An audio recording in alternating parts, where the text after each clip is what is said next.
The Force is old and full of shadows. The Tusken camp at dusk. Sand the color of dried blood stretched in every direction, broken only by the dark shapes of banthas moving at the perimeter. The wind came in low and constant, carrying grit that found every gap in cloth, every crease of skin. Somewhere in the distance, a bantha lowed, a sound like grief given throat.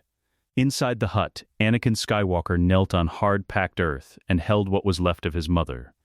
Shmi Skywalker's breathing had gone shallow. Each inhale was a negotiation. Each exhale, a small surrender. Her face carried 20 years of a life lived without him, lines carved by sun and work, and the particular weight of a mother's waiting. He had arrived too late for most of it. He understood this with a clarity that sat in his sternum like a blade. His mechanical hand cradled her head. His flesh hand held her fingers. She felt light. She felt wrong. Ani, her voice was barely sound. More shape than volume. "I'm here," he said.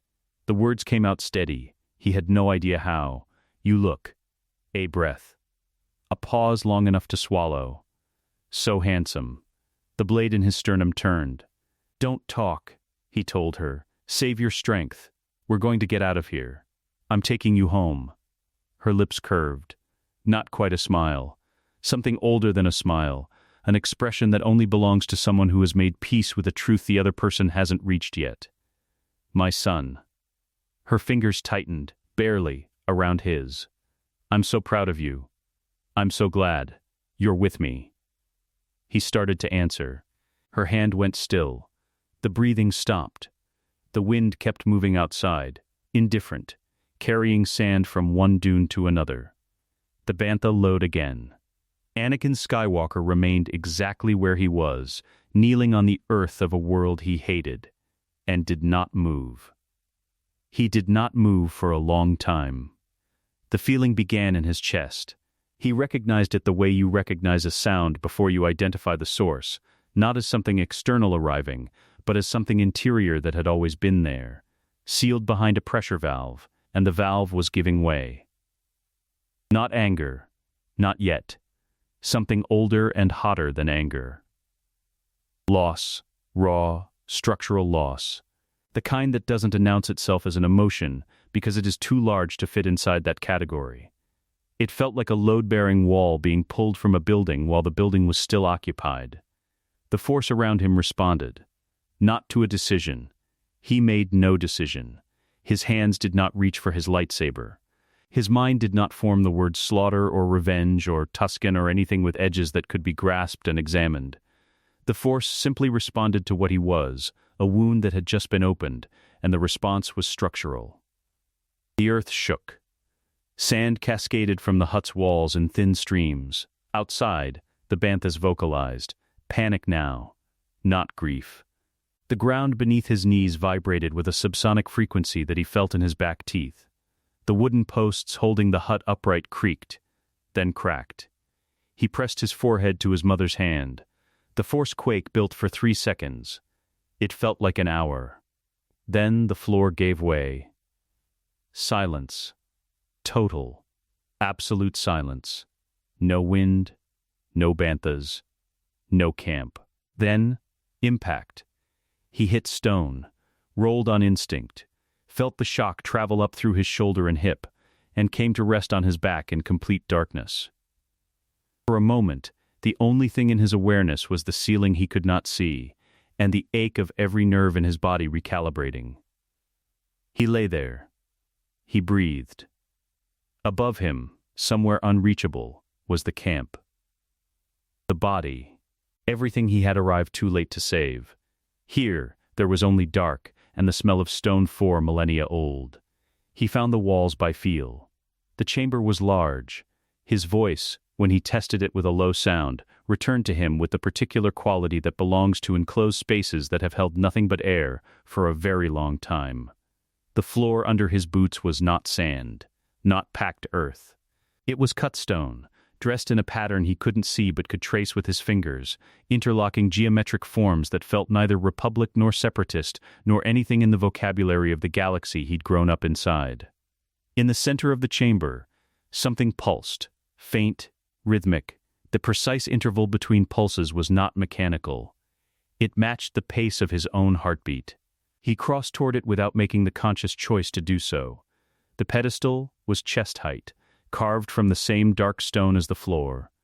On it rested a holocron unlike any he'd seen in the Jedi archives. Not the clean geometric precision of a Jedi holocron, not the sharp angular hostility of Sith design. This was older than both, a faceted polyhedron worn smooth at its edges. And at its heart, a light that pulsed amber, then gold, then something between the two that had no name and color. He reached for it. The light surged the moment his fingers made contact. The voice came without a projection, without the translucent figure he'd expected.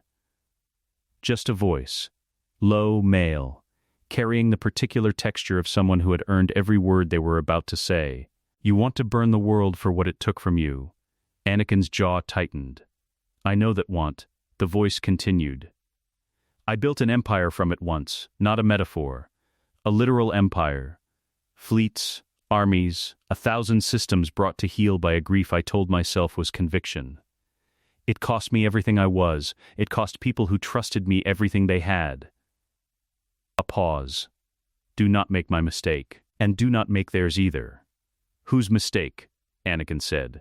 Not a question, a challenge. The ones who told you that what you feel is the problem. That if you could simply stop loving what you love, you would be safe. That attachment is the disease, and amputation is the cure. The voice was not unkind. It was something harder to take than unkind. It was accurate. They're not wrong that the feeling is dangerous. They're wrong about the remedy. Images came with the words, not visions. More like memories being shown to him from a perspective that wasn't his. A young general leading fleets against armored warriors the galaxy had spent a generation fearing. A mind emptied of itself by hands that thought they were being merciful. A man rebuilt from nothing, finding his way back through the dark not because someone showed him a light, but because he refused to stop walking. Revan, the name arrived in his understanding the way words do in dreams. Not stated, just known. 4,000 years ago, I stood where you are standing. I had a choice between burning and freezing. I found a third option. I'm offering it to you not because you deserve it more than the next broken thing that stumbles into this chamber, but because you found it. Because the Force brought you here at exactly the moment the pain cracked you open wide enough to hear. Anakin stared at the pulsing light. "What's the third option?" "Feeling it completely," Revan said. "All of it. The grief, the rage, the love underneath the rage that makes the rage so large. Not suppressed. Not detonated. Held, consciously, deliberately, with your full attention, until it becomes something you carry instead of something that carries you." The light pulsed. Once, his heartbeat answered it. "Peace is a lie," the voice said. "There is only passion. Through passion, strength through strength, power through power, victory through victory, your chains are broken. The Force shall free me." "That sounds like the Sith code," Anakin said. "It is. And it's also the only honest thing the Sith ever wrote. The mistake they made was stopping there. The chains break. And then what? They never asked. I'm asking you to ask." The amber light held steady. In the dark of the ancient chamber, 4,000 years from the last time it had pulsed for anyone, the holocron waited. Anakin Skywalker sat down on the cold stone floor. He was not calm. He was not healed. His mother was dead in the sand above him, and that fact would not be different in an hour or a year. But he was still. And for the first time since he'd arrived on Tatooine, he was listening. He pressed his hand to the holocron. "Good," said the voice of Revan. "Then we begin." The Lars homestead at dawn.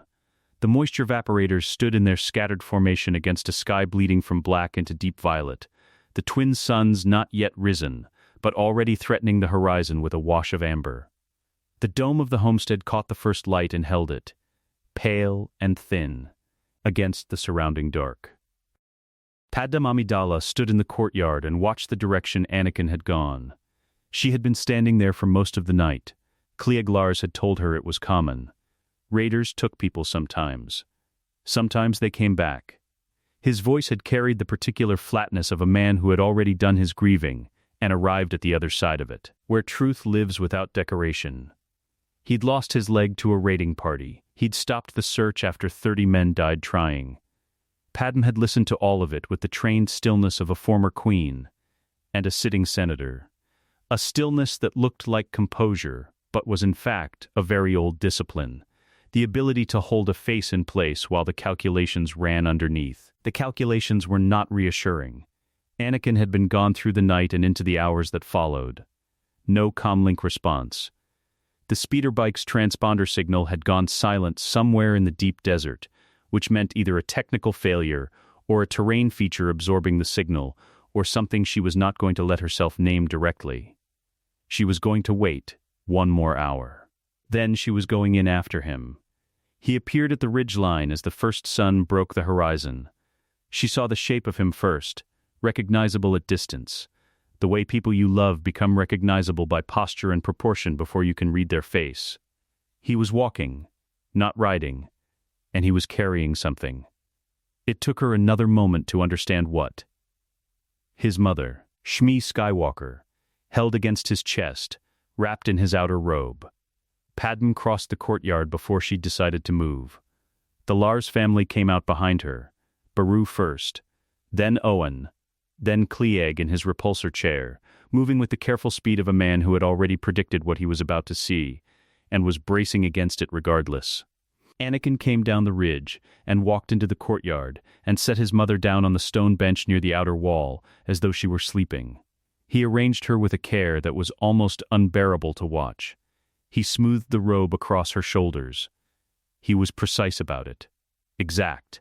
Then he straightened up and stood with his back to all of them. Cliegg made a sound. Low, involuntary, the sound a man makes when the last thing he was protecting himself from finally arrives. Padmé stepped forward and put her hand between Anakin's shoulder blades. He didn't speak. His back was rigid under her palm, not with tension but with the specific quality of something that has been compressed too long and is no longer sure what shape it would be if the pressure released. "I've got you," she said quietly. Not "I'm sorry," not "she's at peace." Not any of the phrases that people reach for in these moments, because the phrases have been used so many times they've been worn smooth and carry nothing anymore. Just, "I've got you." His shoulders dropped. 1/2 centimeter. Enough. He sat with her that evening in the small room off the main corridor that the Lars family had given them, and he told her. Not all of it. Not the underground chamber, not the holocron, not the voice in the dark. Those things lived in a part of his chest that he hadn't organized yet, hadn't found the edges of, and he wasn't going to speak them into the air before he understood their shape. But he told her about the camp, about finding his mother, about the end. He told it plainly, without ceremony, in the same voice he used to give tactical briefings, a register that was not coldness, but control, the only container he had right now that was large enough to hold it. Padmé recognized this. She had her own versions of the container. She didn't try to fill the silences. When he stopped talking, she reached across and took his mechanical hand in both of hers. She turned it over, studied the articulated fingers, the perfect manufactured replica of something he'd lost. She had watched it happen. She had stood in that arena on Geonosis and watched the blade take his arm. "You're not going to be okay for a while," she said. He looked at her. "And that's allowed," she said. "That's allowed, Anakin." Something moved in his expression. Not breaking, not relief, exactly, more like the acknowledgement that the weight was real, which is different from the weight being lifted but is also, in its own way, a form of mercy. "I found something," he said. "In the desert. Under the camp, when the ground," he stopped. "Started again. There's a holocron. Old. I mean old in a way the archives don't have record of. The voice in it? I think it's Revan." Padmé was quiet for a moment. "Revan. The Jedi. Who was also a Sith Lord. Who fought the Mandalorians. Who got his mind wiped by the Council and came back anyway." He said it straight, watching her face. "I know how it sounds. It sounds like the Force dropped something significant on you at the worst possible moment," she said. Which, from everything you've told me about how the Force works, sounds exactly like something it would do. He almost smiled. It didn't quite arrive. But the shape of it moved across his face. He said, the voice said, that I have a choice. That there's something between what the Jedi teach and what the Sith offer. He called it. He didn't name it directly, but the idea is that you don't amputate the feeling and you don't surrender to it. You hold it. Stay conscious inside it. Padmé absorbed this with the particular quality of attention she brought to Senate testimony. Not passive reception, but active processing. Weighing. Cross-referencing against everything she already knew. Obi-Wan, she said. I know. He's going to have questions. I know. A lot of questions. Padmé, a pause. I know. She looked at him for a long moment.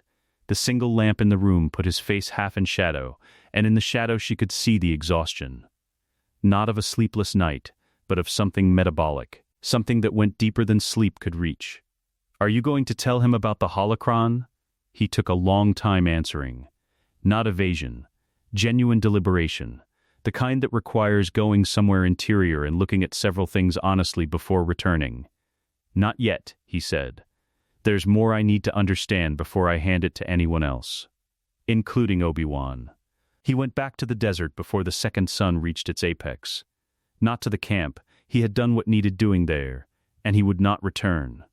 But to the fault line where the earth had opened, where the stone stairs descended into the ancient chamber, where the amber light still pulsed in the dark like a second heartbeat. He sat cross-legged on the chamber floor with the holocron in his lap. The light pulsed, his breathing slowed. You came back, said the voice of Revan. Not surprise. Verification. I came back, Anakin said. How does it sit in you now? The loss. He considered the question with more honesty than he'd expected to find available. Like a stone, he said. In the center of my chest. Heavy, not moving. Good, Revan said. Anakin's brow contracted. Good, it's supposed to be heavy. It is heavy. She was your mother and she is gone, and it is a heavy thing. The Jedi would have you meditate the weight away. The Sith would have you throw the weight at someone until it runs out of momentum. I am suggesting you feel the exact weight of it. Precisely, accurately, and carry it as information about what you loved and what you lost. Not as fuel, not as wound, as knowledge. The light held steady between his hands. And if I can't? Anakin asked. Hold it that way? Then we practice. Revan said simply. That's all this is.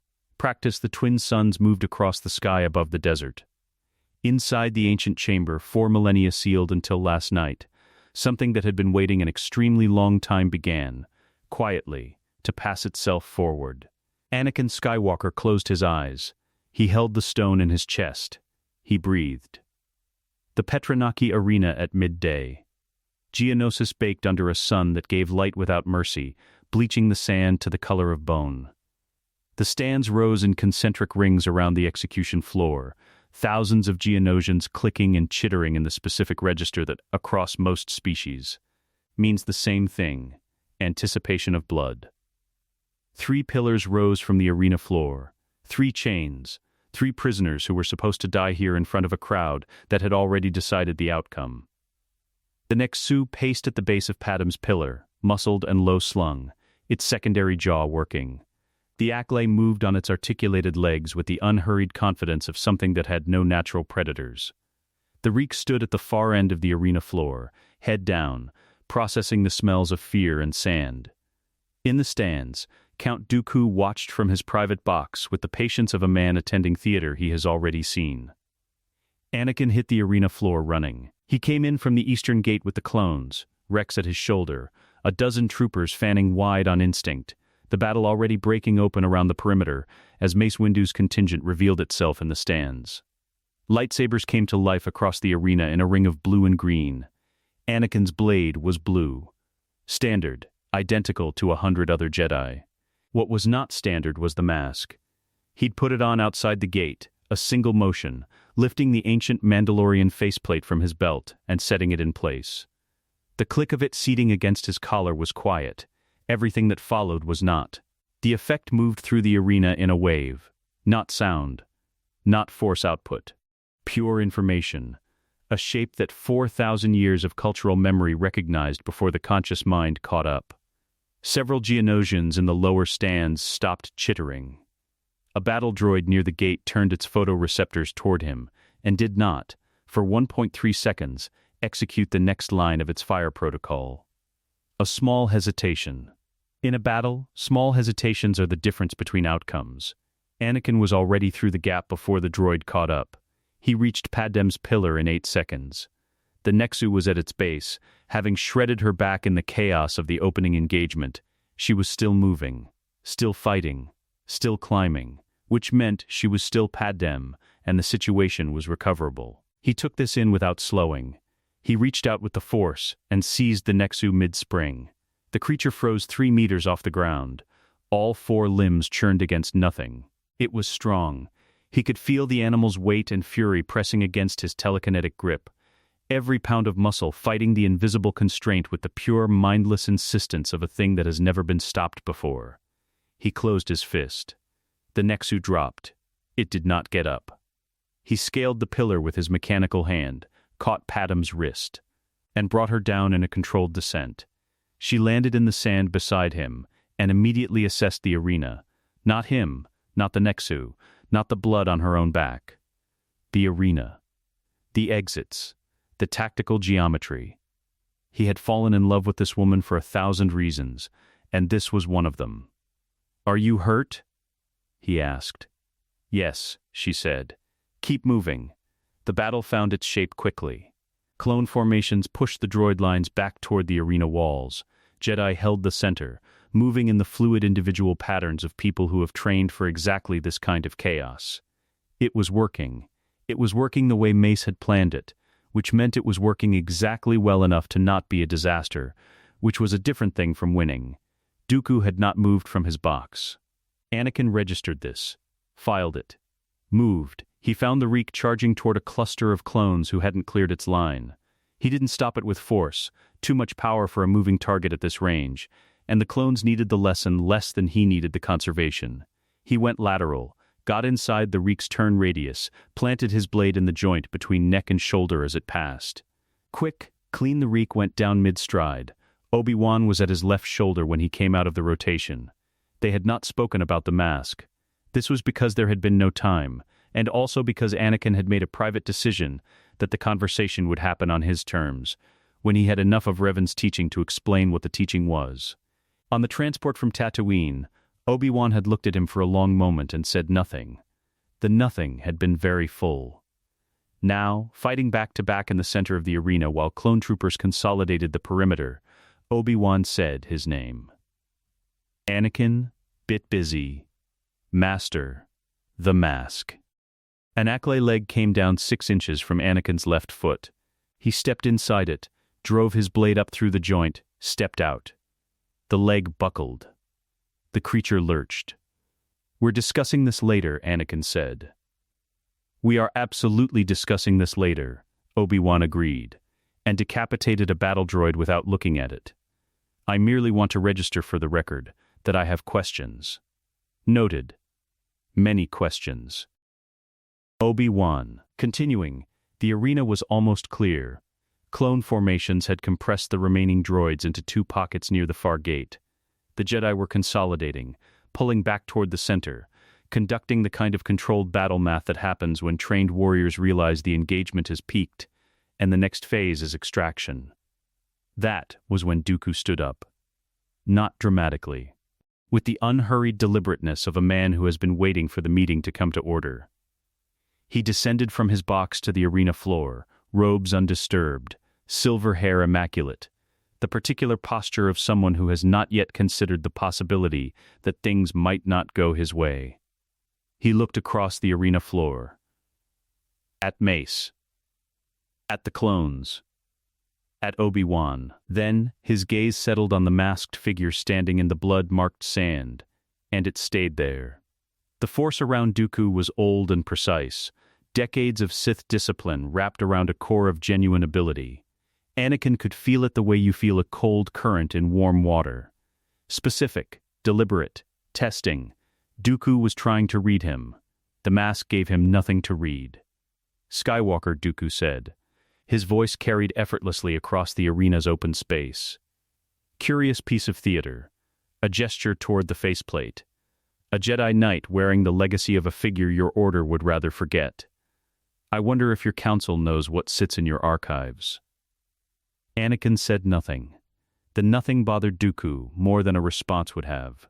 Anakin could see it in the precise way the Count's expression didn't change, the control required to hold a face still when something unexpected has occurred. "I'm going to offer you what your order never will," Dooku said. He had shifted his approach, recalibrated, real knowledge. Not the sanitized fragments they permit in the archives. The Sith possessed understanding of the Force that the Jedi burned rather than I know, Anakin said. Dooku paused. "You know, more than you think." Anakin kept his voice level, not cold. Level, there was a difference. Cold was a performance. Level was simply accurate.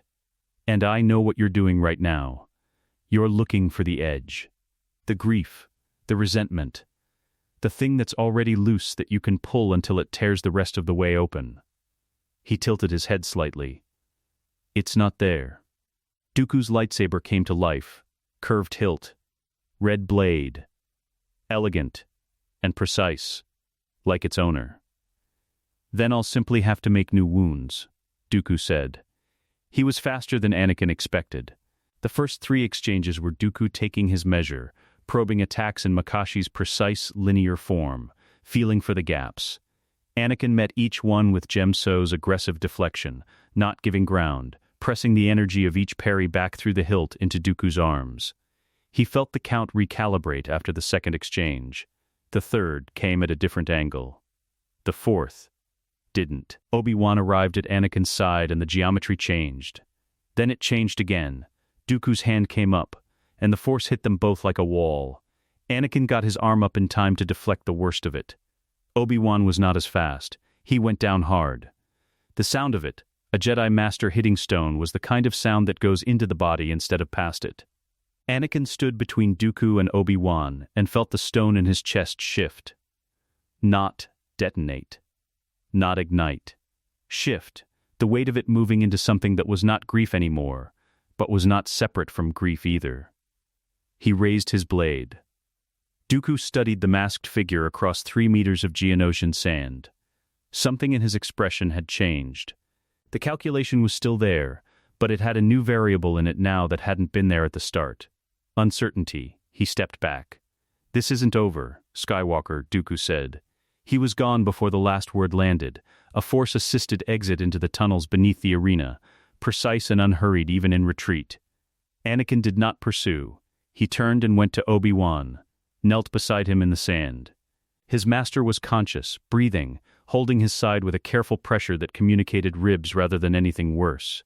"You didn't go after him," Obi-Wan said. "No, you could have."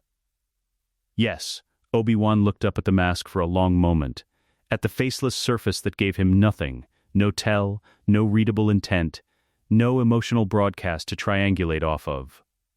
"Anakin," he said quietly, "who are you right now?"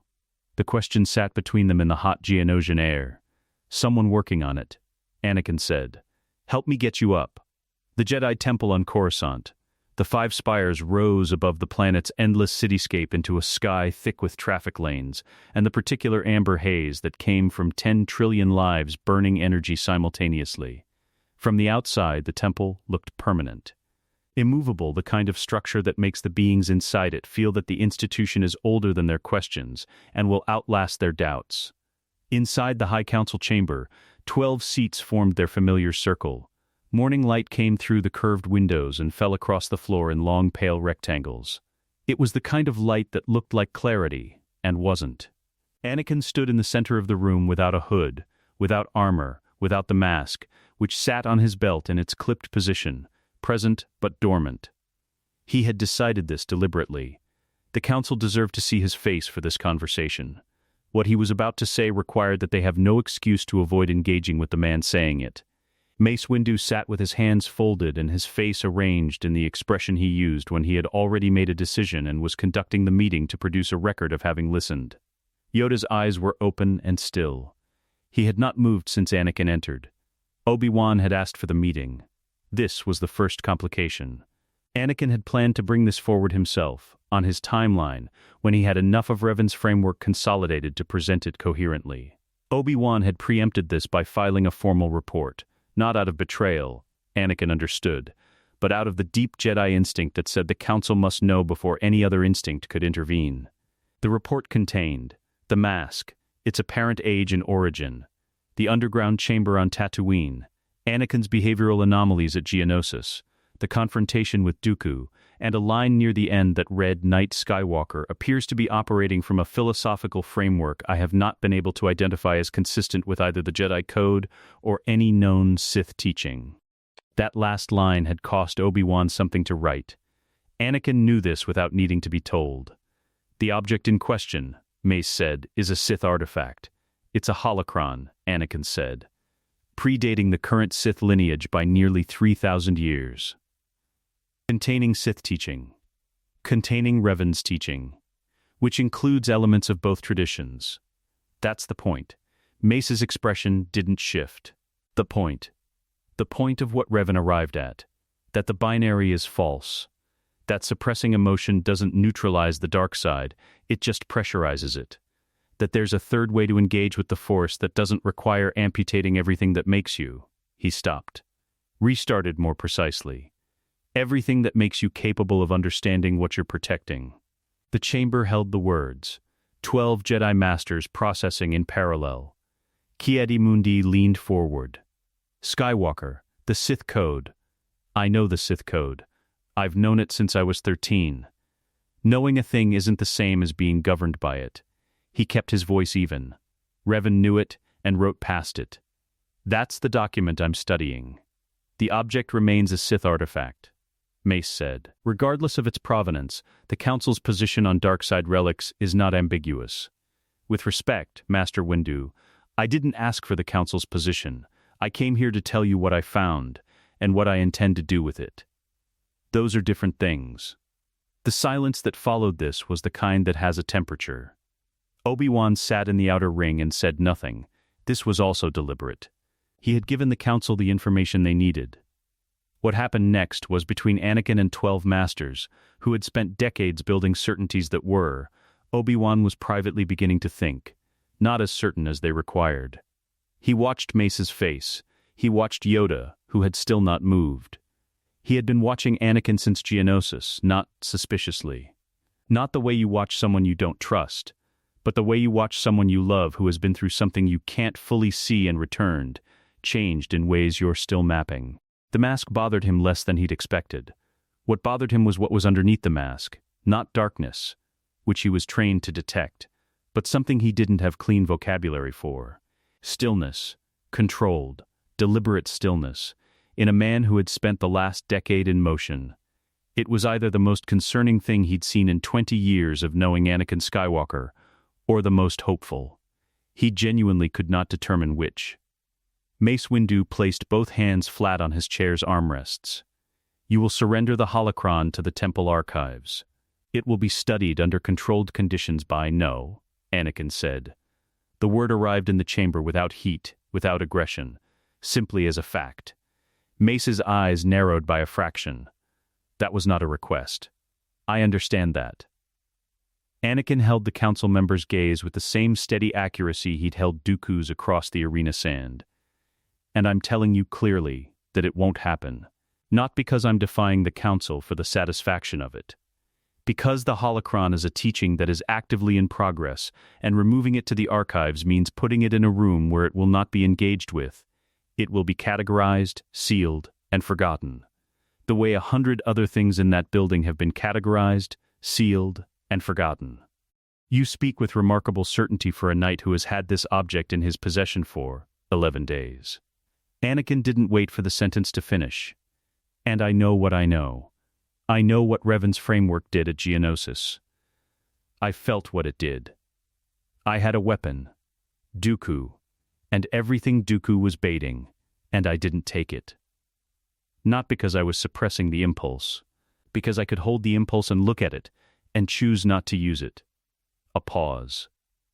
When was the last time the Council could say that about me? No one answered. The morning light moved in its slow rectangle across the floor. Yoda spoke. He had been still so long that the sound of his voice reorganized the room's attention without effort. "Lost your mother, you have," Yoda said. "Our condolences you have not yet received. An oversight, that is. Regret it, I do." Anakin looked at him. "Through grief, you found this path." Yoda's ears were low, not in sadness but in the specific position that meant full processing. Powerful, grief is. In the Force. A door sometimes, to darkness, to wisdom, to both, together, which is most dangerous of all. "Yes," Anakin said. "Certain. Are you? Which one you've walked through?" The question was genuine, not rhetorical, not a trap. Anakin absorbed it as it was meant. "No," he said. "I'm not certain. That's why I'm still here, telling you about it, instead of gone." He let that land before continuing. "I could have left. Taken the holocron and gone. I'm here because I want the Order to understand what I found. Because I think it matters. Not just for me. For what the Jedi Order needs to become, if it's going to survive what's coming." Yoda's gaze sharpened. "What is coming, you believe?" "War. Real war. The kind the Order hasn't fought in a millennium. And we're going to need every tool available to us, including the ones that make the Council uncomfortable." Mace said. "The Order does not, with respect," Obi-Wan said. Every head turned. He had been so quiet that his voice arriving was its own event. "With respect, Master Windu." Obi-Wan's tone was careful and absolute. "I've fought alongside Anakin for 4 years. I was at Geonosis. I watched him hold his ground against a Sith Lord and choose restraint at a moment when nothing and no one could have compelled him to it." He paused. "I have questions about the mask. I have questions about Revan. I have significant questions about this entire situation." Another pause. "I also have evidence that whatever Anakin found in that desert, it is not making him more dangerous to the people around him. It may be making him less dangerous. And I think that distinction deserves more than a ruling." The chamber absorbed this. Mace looked at Obi-Wan for a long moment. Yoda's eyes moved back to Anakin. Something in them had shifted. Not agreement, not approval. Something earlier and more fundamental than either. Attention, real attention, the kind that has set down its conclusions. "Continued here our discussion will be," Yoda said finally. "Surrender nothing today, you will. Return in 1 week. Bring what Revan has taught you. Show us, not tell us. Understood?" Anakin held the old master's gaze. "Understood," he said. He found Obi-Wan in the corridor afterward, standing at the window that looked out over the city's mid-level traffic lanes. The light from outside put him in partial silhouette. "Thank you," Anakin said. Obi-Wan kept his eyes on the city for a moment before turning. "Don't mistake what that was for agreement," he said. "I have a great many things I need you to explain to me. Starting with why an ancient holocron happened to be buried under a Tusken camp on Tatooine. I don't know why it was there. That's not especially comforting." "I know." Obi-Wan looked at him for a long moment, the direct, unguarded look that belonged to private conversations and had no performance in it. "Are you all right, Anakin? And I mean that plainly. Not as a Jedi question. As someone who has known you since you were 9 years old. The stone in Anakin's chest. Present. Specific. Familiar now in a way it hadn't been 11 days ago." "No," he said. "Not yet." Obi-Wan nodded slowly. "All right," he said. "That's an honest answer." He turned back to the window. 1 week. Let's use it. The Republic Executive Building at midnight. Coruscant never truly darkened. The planet city generated its own ambient glow from 10 trillion lit windows and 1,000 traffic lanes stacked in vertical columns above the surface. But at this level, the Chancellor's private office existed in a kind of manufactured dusk, the transparent steel windows filtering the city glow to something softer and more controllable. Palpatine preferred it this way. Control over the light in a room was a small thing. Small things accumulated. He stood at the window with his hands clasped behind his back and looked at the city he had spent 40 years engineering and did not feel what he normally felt when he looked at it. He felt something he had not felt in a very long time. He felt uncertain. The report from Geonosis had reached him through 3 separate channels within 6 hours of the battle. This was by design. He maintained overlapping intelligence networks precisely because single-source reporting was a vulnerability. And Darth Sidious had not survived 4 decades of the deepest political infiltration in galactic history by tolerating vulnerabilities. The reports agreed on the facts. They disagreed, in their texture, on how to categorize what the facts meant. A Jedi Knight. Skywalker, his Skywalker, the one the prophecy pointed at, the one he had spent 11 years cultivating with the patience of a man planting a tree he intended to harvest decades hence, had appeared at Geonosis wearing a mask. Not a battle helmet. Not Republic military equipment. An artifact. Old. Pre-Clone Wars. Pre-Sith rule of 2. Possibly pre-current Republic. The Mask of Revan. Palpatine moved from the window to his desk and sat. The chair received him with the familiar precision of furniture built for one body. He placed his hands flat on the desk surface and looked at them for a moment. The hands of a 60-year-old Naboo senator, dry-skinned and utterly unremarkable, beneath which ran the most precise dark side sensitivity in the living galaxy. He reached out with that sensitivity now. He looked for Anakin Skywalker the way he had looked for him 1,000 times across 11 years. The specific Force signature, bright and vast and volatile, that he had learned to locate as easily as a lighthouse. He found it, and for the first time, he could not read it. The signature was there, unmistakably Anakin's. The scale of it was unique. Nothing else in the Force burned at that magnitude. But the texture had changed. The volatility that Palpatine had spent 11 years mapping, learning, tuning his approach to, the specific frequencies of Anakin's fear, his grief, his love, his rage. Each one a key that Palpatine had cut a corresponding lock for. Those frequencies had not disappeared. They had been reorganized. He pressed further, carefully with the delicacy he normally reserved for the most sensitive operations, the ones where being detected would unravel decades of work. What he found was not darkness, not suppression, not the white-knuckled Jedi discipline of a man holding himself in check through sheer doctrinal force. What he found was integration. The grief was there, Shmi Skywalker's death. A wound he had been planning to open further at the right moment, was present and accessible and fully felt. But it wasn't loose. It wasn't a fraying edge he could catch and pull. It was held inside something larger, something structured, the way a river is held inside its banks. The river no less powerful, no less real, but directed. Palpatine withdrew his Force reach and sat very still. He thought about this for a long time. He knew Revan's history. Of course he did. Darth Sidious's knowledge of Force tradition was comprehensive in ways the Jedi archives could not approach.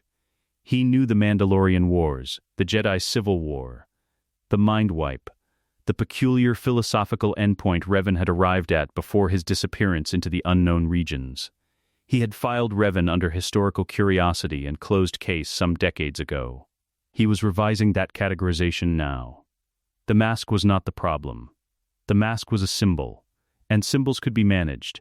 Counter-narratives existed. Smear campaigns were straightforward, and in the worst case, a symbol could be discredited by discrediting its bearer. He had done this before with considerably more entrenched symbols than a 4,000-year-old artifact that most citizens of the Republic couldn't name. The problem was what the mask represented about Anakin's internal state. Palpatine's entire methodology, refined across decades, tested against hundreds of subjects, rested on a single foundational mechanism. Find the wound. Identify what the subject has been denied or told to suppress. Present yourself as the only one willing to acknowledge the wound, the only one with the power to address it. Make yourself synonymous with the relief the subject has been seeking all their life, and then make that relief contingent on compliance. It was elegant. It was efficient. And it had never failed him, because it was not, at its core, a manipulation technique. It was an observation technique. People told you exactly how to steer them if you listened to what they were afraid of. Anakin Skywalker had been an ideal subject, a child of genuine trauma, raised in a doctrine that explicitly pathologized his most defining characteristic, his capacity to love, to attach, to grieve. The Jedi Code had been suppressing him for 11 years on Palpatine's behalf, without any effort required from Sidious at all. By the time Palpatine made his move, Anakin would be pressure-cooked, and all Sidious needed to do was open the valve. That was the plan. The plan required a pressurized subject. He rose and walked to the side cabinet and poured a measure of Corellian brandy he did not intend to drink, and stood holding it, thinking, the question was not whether Revan's teaching was genuine. The question was whether it was working, and the evidence from Geonosis suggested, provisionally, pending further observation, that it was. Anakin had been handed Dooku, a real Sith Lord, the perfect bait, a figure of power offering exactly the knowledge and the validation, and the against the Council transgression that should have been irresistible at this stage of Palpatine's cultivation. And Anakin had declined. Not through suppression, not through Jedi doctrine, through choice. Informed, deliberate choice made from a position of stability rather than pressure. That was the word that kept returning. Stable. Palpatine set the untouched brandy down with a precise click on the cabinet surface. A stable Anakin Skywalker was not a problem he had ever planned for. Mace Windu entered without knocking, which was permitted, at this hour, for this level of aid. He read Palpatine's posture with the accuracy of someone who had spent 20 years in proximity to the man, and understood that the stillness was not calm. "The Council meeting report," Palpatine said, before Amidala could speak. Amidala held up the datapad. Skywalker presented himself voluntarily. Told the Council about the holocron directly. Palpatine absorbed this. Voluntarily, confirmed by 2 separate sources inside the temple. He turned that fact over. Voluntary disclosure. Transparency with the Council, not concealment. This was not the behavior of a man building a secret power base. This was the behavior of a man who believed he had nothing to hide, because he believed what he was doing was right. Which was, in some ways, more dangerous. A man with a secret could be exposed. A man operating in plain sight, with genuine conviction, backed by a philosophical framework that was holding up under Jedi scrutiny. That man required a fundamentally different approach. And the Council's response? Continued discussion. Yoda bought him a week. Mace is opposed but has not moved to action. Yoda, Palpatine said. Yes, the old master's instincts were the one variable in the temple Palpatine had never fully solved. Most of the Council was predictable in their rigidity. Their doctrinaire responses were a closed system he could model and work within. But Yoda operated from something older and less systematic, and older unsystematic things were harder to anticipate. If Yoda was genuinely engaging with what Anakin had brought rather than simply managing it, that was a complication. Increase the surveillance on Skywalker's movements, Palpatine said. I want to know everyone he speaks to, every location he visits, everything that comes in or out of his temple quarters. That will require, I know what it requires. He said it without sharpness. A simple acknowledgement of a logistical reality. Do it. Amidala left. Palpatine returned to the window and the manufactured dusk of a city that had no idea what was being decided in rooms like this one. The clone army waited on 100 worlds. The separatist engine ran exactly as designed. Order 66 sat in 10,000 inhibitor chips, patient and precise and ready. All of it built for a lever, a specific hand to pull it. He looked out at the city and for the first time in 40 years asked himself a question he was unaccustomed to asking. What if the lever had changed? The city had no answer. Neither, for the moment, did Darth Sidious. Concordia at dusk. The moon hung in the shadow of Mandalore itself. The gas giants reflected light painting the forest canopy in shades of gray and cold silver. The trees here were iron-barked and ancient, growing in the dense formations of a world that had been many things across 4 millennia, thriving colony, besieged outpost, abandoned ruin, reclaimed territory, and bore the history of each phase and the density of its growth. The Death Watch encampment occupied a clearing carved from the forest by force, rather than by patience. Pre-Vizsla's people did not negotiate with terrain. They removed it.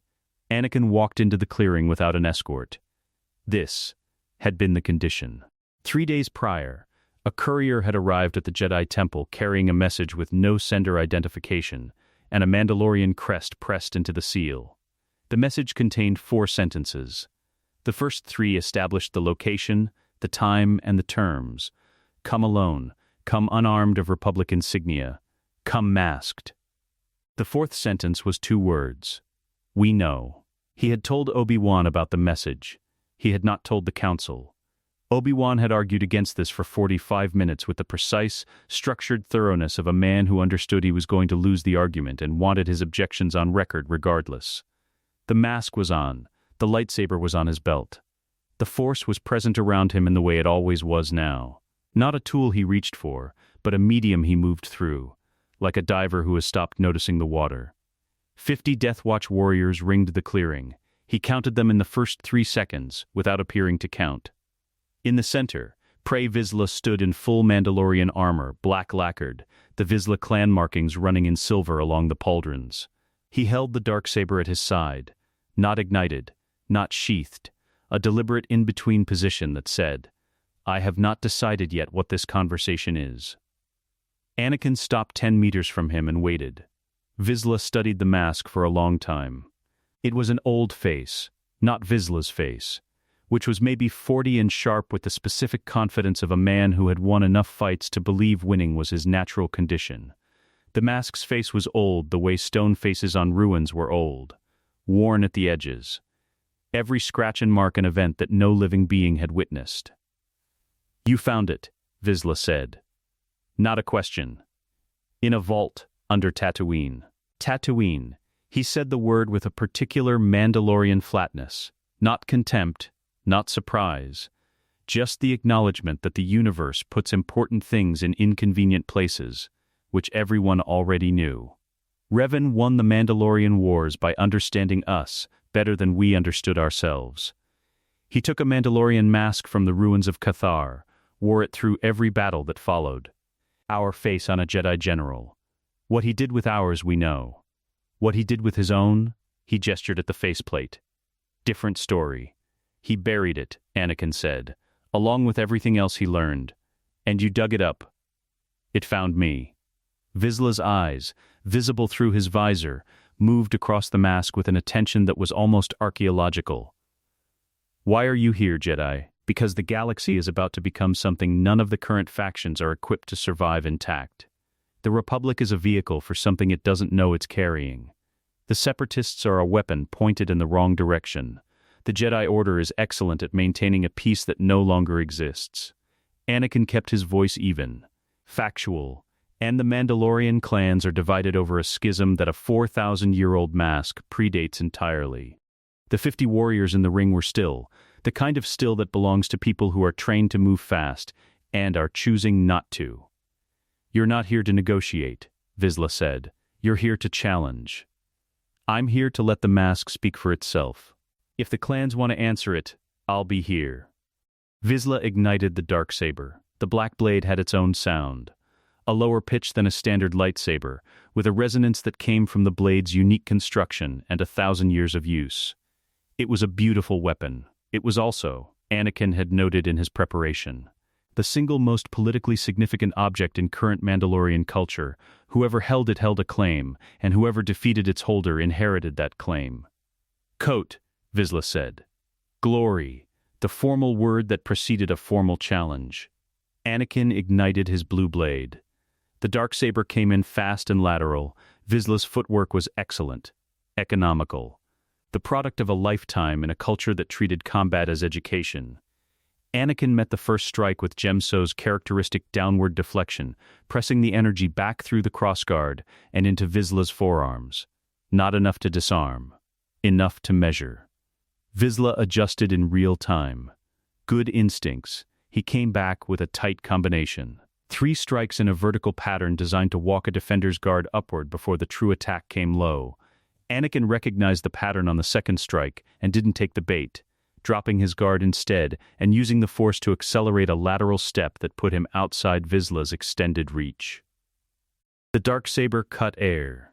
Anakin's counter was Juyo-inflected, not the clean linear geometry of Gemso, but something looser and less predictable. The influence of Revan's dual-wielding records bleeding into his single-blade work. 3 fast strikes from unexpected angles, each one calibrated to require a response rather than to land, building a rhythm he could break. He broke it on the 6th exchange. The disarm was clean. The darksaber spun from Vizsla's grip and planted itself upright in the forest floor 3 meters to his left. Vizsla was on one knee in the dirt, with Anakin's blade humming 6 inches from his neck. And the 50 warriors in the ring had their weapons up, and pointed inward, and hadn't fired. Because the challenge had been met, and Mandalorian culture had a protocol for this moment that overrode the tactical instinct to protect their leader. Vizsla looked at the darksaber in the dirt, then at the blue blade near his neck, then up at the mask. He was breathing hard. Anakin was not. "You could have killed me twice in the last exchange," Vizsla said. "Yes, you didn't." "No." Vizsla held the mask's blank gaze. The forest around them was quiet, except for the low hum of 2 lightsabers and the slow movement of wind through iron-barked trees. "Why?" Anakin extinguished his blade and stepped back. He reached down and pulled the darksaber from the earth and held it out, hilt first. Vizsla stared at the offered weapon, then at the masked figure offering it. "Because I'm not here to take your clan," Anakin said. "I'm here to show you what the mask is. What it's always been." He kept the darksaber extended. Revan defeated Mandalore the Ultimate and didn't destroy the Mandalorian people. He respected the culture enough to challenge it on its own terms. The mask carries that. A pause. "I'm not your conqueror. I'm asking if you're willing to stand beside what this represents instead of underneath it." The clearing held its breath. Vizsla rose slowly. He looked at the offered darksaber for a long moment. The political weight of taking it back, the acknowledgement of what it meant, and then he took it. He turned to his warriors, said a single word in Mandoa. "Verdika," little warrior, an address used for those who have earned something but are still becoming it. It was, from a Death Watch commander, roughly equivalent to a formal introduction. 50 warriors lowered their weapons. The conversations that followed lasted 3 hours and covered ground that no Republic diplomat and no Jedi negotiator had successfully mapped in a decade of trying. This was because Anakin was conducting neither diplomacy nor negotiation.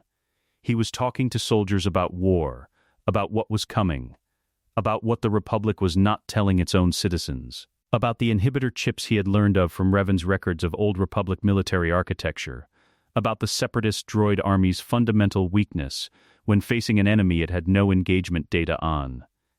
He told them about the Twilight faction, not as a proposal, as a statement of what he was building and an open question about whether Mandalorian culture was interested in what the mask represented. Vizsla listened. He was a man who could hear things he disagreed with without his face betraying the disagreement, which was a rarer quality than it should have been. He asked precise questions about command structure, about supply lines, about the role of the Force in integrated operations with non-Force sensitive warriors. Good questions. The questions of someone genuinely considering logistics rather than performing consideration. Near the end, one of the senior clan mothers, a woman named Ursa, dark-haired with a streak of gray at her temple, who had not spoken once in 3 hours, said, "The new Mandalorians will not follow the mask." Duchess Satine answers to her own conscience, Anakin said. "I'm not asking her to follow anything. I'm asking if the traditional clans want to be part of something that exists outside the war's current geometry, separate from the Republic and the Separatists both." Ursa studied the mask with eyes that had seen more of Mandalorian history than anyone else in the clearing. "Revan didn't ask permission either," she said. "No," Anakin agreed. "He didn't." She was quiet for a moment. Then she nodded, once, minimal, the specific Mandalorian nod that means I have made a decision, and will not be revisiting it. He left Concordia as the moon's shadow reached its longest point, the iron-barked forest dark on all sides, the encampment's fires diminishing behind him. He did not feel triumphant. He had asked Revan about this in the chamber, what it felt like to build something, to gather people under a purpose. The answer had been characteristically precise. "Heavy," Revan had said. "Every person who follows you is weight you carry. Not burden, weight. There's a difference. Burden is what you'd put down if you could. Weight is what you carry, because you're the one strong enough to carry it." He felt it now. New weight, distributed across the structure of what was forming. Vizsla's guarded alliance. Ursa's quiet nod. 50 warriors who had watched him disarm their commander and take nothing from it. He reached out through the Force and found the stone in his chest where grief lived. Still there. Still specific. Still his mother's exact weight. He carried it forward into the dark. Camino at midnight. The platform cities rose from an ocean that had no shore, water in every direction to every horizon. Black under a sky that offered no stars, only the low ceiling of permanent cloud. Rain came down in the specific Kaminoan way, which was not weather so much as condition, not something that arrived and left, but something the planet maintained as a baseline state of being. The cloning facilities ran beneath the platform's surface in tiered levels that descended into the water. Quiet down there. The sound of rain filtered through 10 meters of durasteel and insulation became something almost rhythmic, almost restful, which was either an accident of engineering or a deliberate design choice by beings who understood that the things grown in those tanks would need, at some level, to learn the sensation of calm before they were shipped to the opposite of it. Rex stood at the edge of the upper platform in the rain and looked at the ocean, and did not look calm. He had known something was wrong with the chips for 6 weeks. Not wrong in the way that equipment malfunctions were wrong. A clear, diagnosable deviation from spec, something you could write up in a report and hand to a Kaminoan technician. Wrong in the way that certain things feel wrong before you have the language to articulate why. The way a good soldier develops an instinct for situations that look correct on the surface, and have something underneath that the surface is concealing. The conversation that had started it was 2 months ago.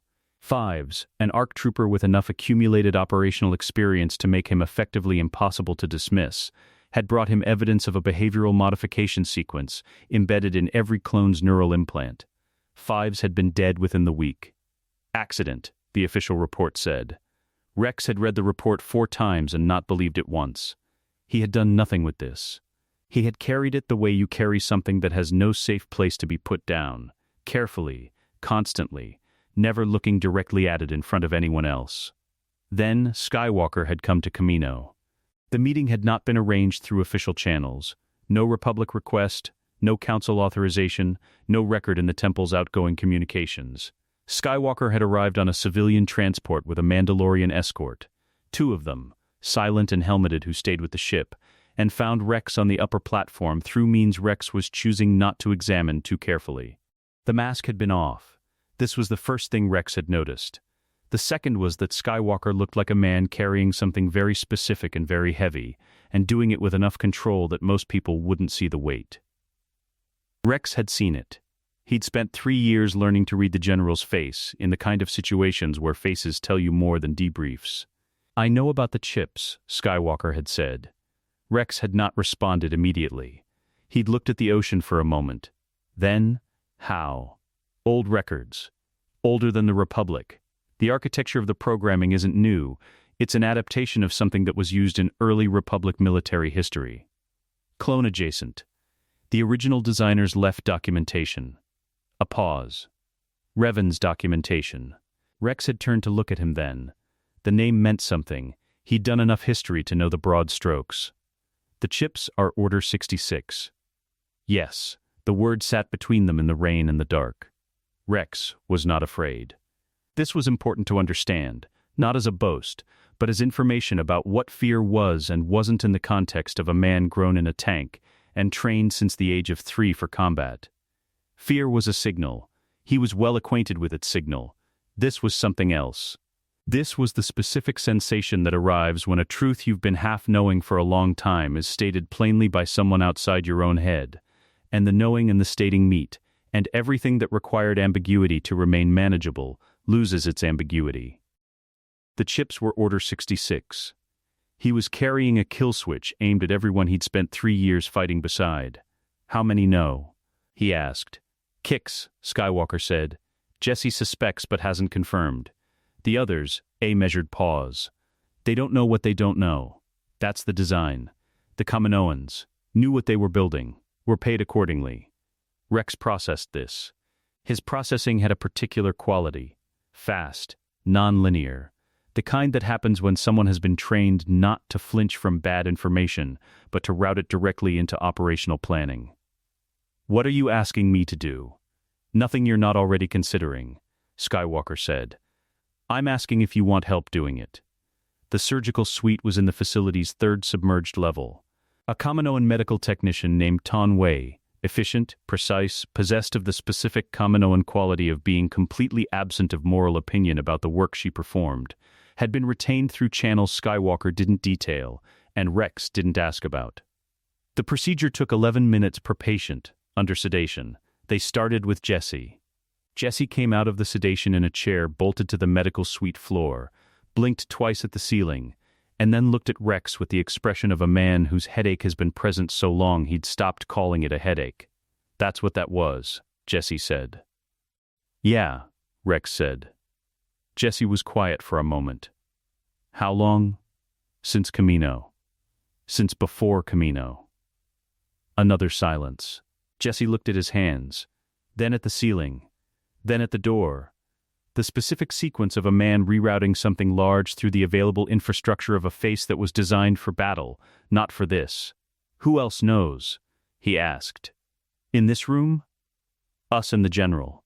Jesse looked at Skywalker, who was standing at the far wall giving them space without leaving the room. Then at the mask, which was on the medkit table. Then back at Rex. "How many can we do?" Jesse asked.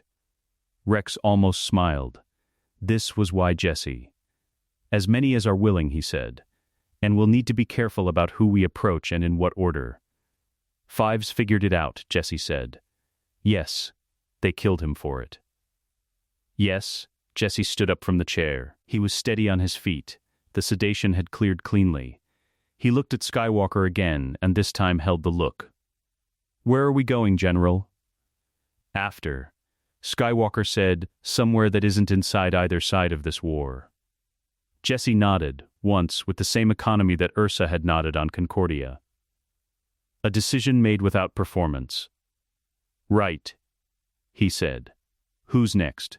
Over 11 days they moved through 3 battalions. Not all of them. This was a number Rex had set as both operational limit and moral boundary. Not so many that the pattern became detectable to Republic intelligence. Not so few that the Twilight faction's military component would be structurally dependent on Force users to function. He wanted a force that could hold ground without Skywalker present. He wanted something sustainable. 214 troopers made the choice. 3 declined, not out of loyalty to the Republic command structure, but out of a genuine belief that removing a military implant of any kind was a breach of their training architecture, and the only ethical path was official disclosure. Rex respected this. He respected it enough to have Kix sit with each of the 3 separately and explain exactly what official disclosure would produce. 2 of the 3 changed their minds. The third was given a clean transfer to a posting on the Outer Rim, and the understanding that what had happened in this facility was not information he was carrying forward. The man had looked at Rex for a long moment and then said, "I never saw anything on Camino. Wet planet. Nothing worth reporting." Rex had shaken his hand. The Kaminoan senior administrator, Lama Su, tall and pale and possessed of the particular administrative quality of caring intensely about process and almost not at all about outcome, had become aware of what was happening on the 3rd day. Rex knew this because the access logs to the 3rd submerged level began showing queries from administrative credentials that had no business in that wing. He had brought this to Skywalker. Skywalker had gone to see Lama Su alone. Rex didn't know exactly what was said in that meeting. He knew that afterward Lama Su had updated the facility's operational log to reflect a routine audit of neural implant integrity in Clone Phase 2 units, had filed the associated paperwork with the Republic Medical Corps, and had personally authorized Tanwi's continued presence in the 3rd-level suite for the remaining duration of the procedure schedule. When Rex had asked what was said, Skywalker had considered the question with the deliberateness he brought to everything these days. "I told him the truth," Skywalker said, "about what the chips were for, about what happens to every being on this planet when Order 66 triggers and the Republic no longer needs a standing clone army. And he's a Kaminoan. He cares about continuity of the species." A pause. "I gave him a reason to want a version of the future where the cloners aren't a liability to be liquidated." Rex absorbed this. "You threatened him." "I informed him," Skywalker said. "He made his own decision." On the 11th day, Rex stood at the edge of the platform again. The rain was the same rain.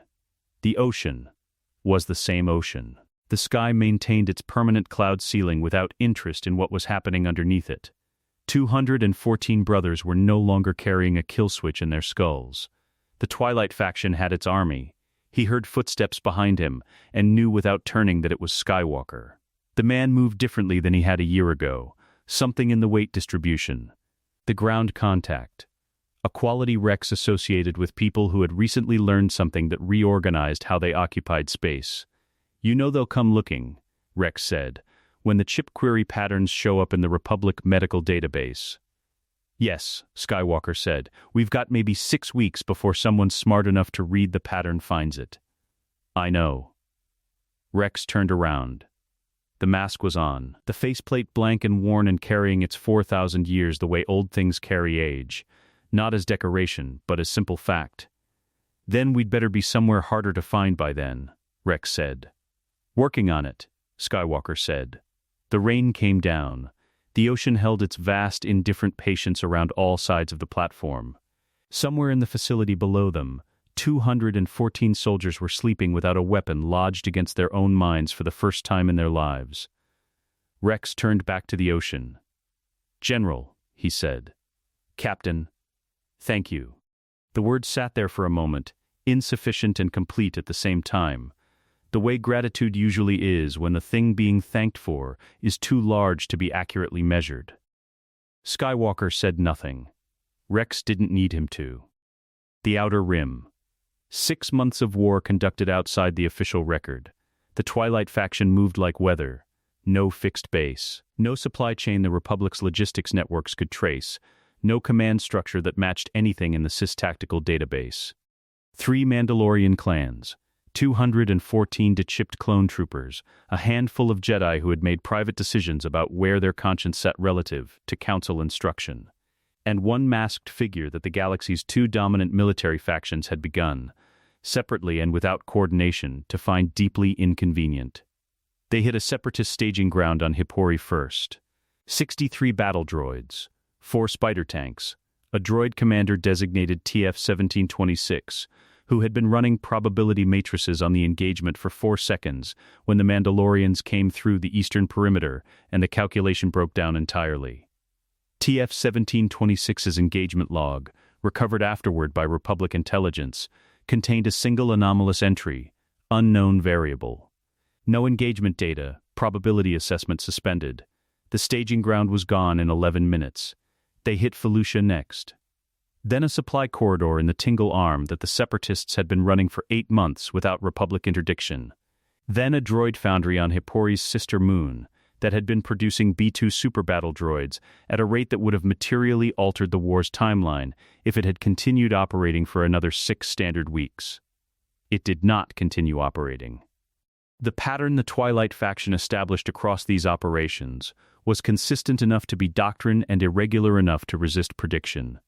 Rex designed the ground campaigns with the methodical precision of a man who had spent 3 years learning exactly how Republic military doctrine worked, and built every engagement plan around the assumption that anyone trying to counter them would start from that doctrine and be wrong. Vizsla's warriors provided the unpredictability. Mandalorian combat philosophy had an entirely different relationship with risk tolerance than either Republic or Sith tactical frameworks, and that difference, in engagement after engagement, produced outcomes that the opposing forces' probability matrices consistently failed to anticipate. And at the center of every engagement that required a center, the mask. The Republic noticed on the 3rd operation. Not the operations themselves. The Separatist losses were noted in Republic strategic assessments as anomalous, but were attributed initially to internal Sith supply chain failures. Then to possible Republic Special Operations activity that had not been coordinated through standard channels. The second attribution was closer to accurate in structure if not in agency. What the Republic noticed was the mask. A field report from a Jedi Knight named Quinlan Voss, running a separate operation in the Outer Rim, contained a single paragraph buried in the appendix. Encountered evidence of a third-party military actor in the Tingle Arm corridor. Locals describe a masked commander with force capabilities, Mandalorian escort, and clone pattern tactical discipline.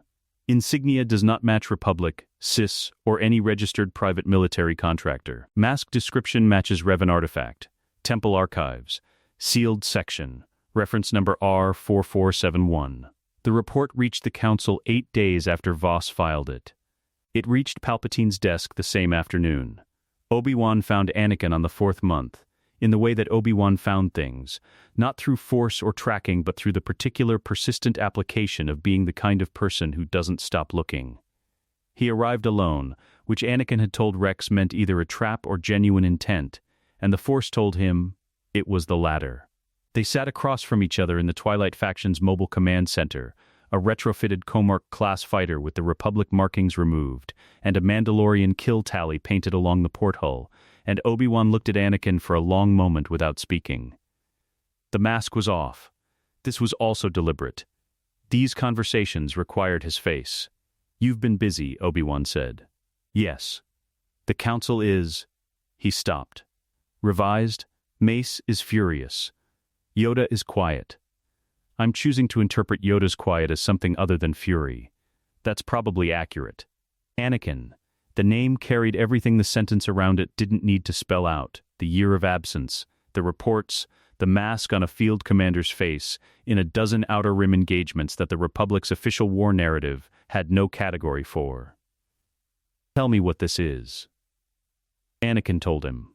Not fragments, not the careful partial disclosure of the temple meeting, the whole architecture. Revan's teaching in full, the unification of the Force, the grief that had become weight instead of wound, the mask and what it did to beings who saw it, the chips, and what the chips were for, and what would have happened to every Jedi in the Order when Palpatine decided the timing was right. Obi-Wan listened with the complete, quiet attention of someone who has made a prior decision to hear whatever they're about to hear, without the interference of what they expected to hear. When Anakin finished, the silence lasted a long time. "The inhibitor chips," Obi-Wan said. "You're certain?" "I have Revan's documentation of the original architecture, and 214 extracted physical specimens that match the design spec exactly." "And Palpatine is Darth Sidious?" "Yes." Obi-Wan stood up and walked to the transport's narrow viewport and looked at the stars for a while, his back to Anakin, his shoulders holding something very large very carefully. "I spent a year afraid of what that mask meant," he said. "I think I was afraid of the wrong thing." Anakin watched his master's back.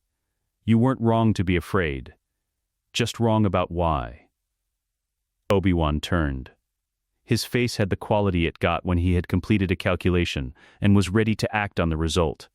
Clear, decided, finished with the intermediate steps. "What do you need from me?" he asked. Ahsoka took less time. She arrived a week after Obi-Wan, having followed her own trail through Outer Rim contacts, and the specific instinct of someone who had spent 2 years in close operational proximity to Anakin Skywalker, and recognized his tactical signature the way you recognize handwriting. She was angrier than Obi-Wan had been, not at Anakin, but at the Council. At the architecture of the Order, at the compound waste of an institution that had taken everything she'd given it, and handed her a tribunal in return. She walked into the command center, looked at the kill tally on the hull, looked at Rex, looked at the mask on the equipment table, and said, "I'm in." "What do you need?" Rex looked at Anakin. Anakin said, "We need someone who can move through Coruscant's lower levels without Republic or CIS surveillance picking up a Force signature." Ahsoka's expression said she had several questions about this, and had decided to answer first and ask them later. "When?" she said. "Soon," Anakin said. "Palpatine is running out of options. When he runs out, he'll reach for the one he has left." Palpatine was running out of options. The Separatist droid army was contracting, not from Republic pressure alone, which had been grinding forward at the pace of institutional warfare, but from the Twilight Faction's surgical removal of nodes that the CIS infrastructure depended on. Supply lines, foundries, staging grounds, communications relays. The faction wasn't fighting the war. It was removing the war's load-bearing structures. He sat in the Chancellor's office and reviewed the latest operational summary, and felt, for the second time in this crisis, the sensation he had not felt in 4 decades. The sensation of a plan that was not working. Dooku was compromised. Had been since Geonosis, since the mask had produced that hesitation in him that Sidious had identified immediately in the debrief. Dooku's composure was restored, his strategic function intact, but there was a new variable in his calculations now that hadn't been there before. The possibility of meeting the mask again, in an engagement where the outcome was less ambiguous. This possibility lived in Dooku the way doubt lived in good warriors, quietly, invisibly, but with structural consequences. The clone army was the cleaner instrument. More reliable. Not subject to the complications that arose from recruiting beings with free will and personal histories, except that it appeared that 214 members of the clone army had, improbably, exercised both. He closed the operational summary and opened the Order 66 command interface and looked at the activation protocol for a long time. The timing was wrong. He knew this. The Jedi Temple needed to be structurally isolated before the Order triggered. If even a fraction of the Order survived the initial purge with their command networks intact, the counter-response could be organized. And an organized Jedi counter-response against a reduced clone army was not a certain outcome. He needed more time. The mask was not giving him more time. He made his decision the way he made all decisions, completely, without revisiting it, filing the emotional response to the situation under irrelevant and moving directly to execution. He opened a secured channel to the inhibitor chip command relay. The signal went out to 10,000 clone troopers across 100 worlds. The timestamp read 0300 Standard. Order 66. Coruscant at 0300 Standard. The planet city held its perpetual amber glow against the dark, indifferent to the signal moving through it at the speed of encrypted transmission. Traveling from a relay station in the executive district through a hardened military communication backbone to 10,000 neural implants distributed across 100 worlds. The signal reached its destinations in 4.7 seconds. What happened next depended entirely on whether the implant receiving the signal was still there. On Felucia, a clone sergeant turned his DC-15 toward the Jedi General walking 6 meters ahead of him. The targeting instinct arrived fully formed, pre-rational, emerging from a layer of cognition below the one he normally operated from. His finger moved toward the trigger. He stopped, not because of training, not because of loyalty, because the implant that should have converted the signal into compulsion was gone, and without it the instruction arrived as something he could look at, examine, hold at distance, recognize as external, rather than something that simply became him. He lowered his rifle, looked at his hands. Around him, 4 other troopers were going through the same sequence. The arrival of something that wanted to be in order, the moment of contact with an absence where the mechanism should have been, the return of autonomous function. On the ridge above them, a clone sergeant from a different battalion, chipped, still carrying the full architecture, raised his weapon and fired. The Jedi General died on Felucia before she turned around. This was the weight of what 214 was not 10,000. The losses came in through Ahsoka's network over the following hour. She was in the lower levels of Coruscant, moving through maintenance corridors that smelled of ozone and old hydraulic fluid. A comlink pressed to her ear receiving reports from surviving Jedi and dechipped troopers across the outer rim. She logged each one with the specific quality of attention that belongs to someone who is not allowed to feel the weight of what they're logging until later. Ayla Secura. Plo Koon. Ki-Adi Mundi. Names arriving like stones dropped into still water, each one sending rings outward that she noted and filed and kept moving through. She found a maintenance junction and stopped long enough to forward the consolidated report to Anakin and Rex, and then kept moving, because the alternative to moving was standing still in a corridor under Coruscant while the Order died in pieces across the galaxy, and she was not doing that. Rex had anticipated early triggering as a contingency, not because he had specific intelligence on Palpatine's timeline. He didn't. Nobody did. The Chancellor's decision-making process operated behind a security apparatus that even Ahsoka's network hadn't penetrated. But Rex understood military logic, and the military logic of a commander watching his strategic position deteriorate was, accelerate the timeline before the position deteriorates further. He had told Anakin this 6 weeks ago. He had built a contingency around it. The contingency was Coruscant, 2 Mandalorian strike teams had been in position on the planet for 4 days, inserted under civilian cover through the lower levels, equipped and waiting. Rex himself was in the upper city with a unit of 12 dechipped troopers in non-Republic armor, monitoring the executive district from 3 separate vantage points. When the Order 66 signal went out at 0300, Rex's comlink registered the transmission frequency, a passive monitoring system Kix had built into their communications architecture, designed specifically to detect the chip command relay's output signature. He sent a single word to all units. Now. The temple was the first priority, not the Chancellor's office, the temple, because whatever happened to Palpatine tonight, the Order needed to survive it. Anakin had been clear about this sequencing, and Rex had agreed with the tactical reasoning. Kill Sidious first, and leave the temple undefended during the transition chaos, and the chipped battalions converging on Coruscant could still complete the purge before any governing structure emerged to stop them. Protect the temple first. Then the Chancellor's office. The Mandalorian strike teams hit the chipped clone battalions moving on the temple from 2 directions simultaneously. Kinetic, fast, designed to disrupt formation rather than destroy it. Vizsla personally led the Western intercept and fought with the particular efficiency of a man who has been waiting for a large, clear, unambiguous enemy, and finally has one. Inside the temple, the surviving Jedi, those who had been on Coruscant, those who hadn't been in the field when the signal triggered, organized their own defense. Shakti coordinated the Padawans. Depa Billaba held the main gate. Yoda stood in the central hall and felt every death across the galaxy with the precision of a being who had trained that sensitivity for 800 years. He did not move. He absorbed it the way stone absorbs water, taking it in, holding it, not pretending it wasn't there. When a young Padawan asked him if it was over, he said, "Over? This is not. Begun. It has. And ending, it is also. Both at once." The Padawan found this unhelpful. It was entirely accurate. Anakin reached the Chancellor's office at 0347. Obi-Wan on his left, Ahsoka on his right, having come up from the maintenance levels through a route that should not have been navigable at combat speed, and which she had navigated at combat speed regardless.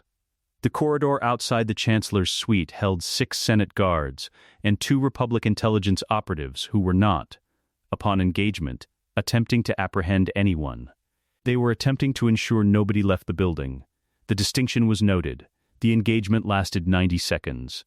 The door to the Chancellor's private office was sealed with the highest-grade Republic security encryption available. Anakin put his hand on the lock panel and reached into the mechanism with the Force and unwound it the way you unwind a knot, not by force, but by understanding the structure and reversing it. The door opened.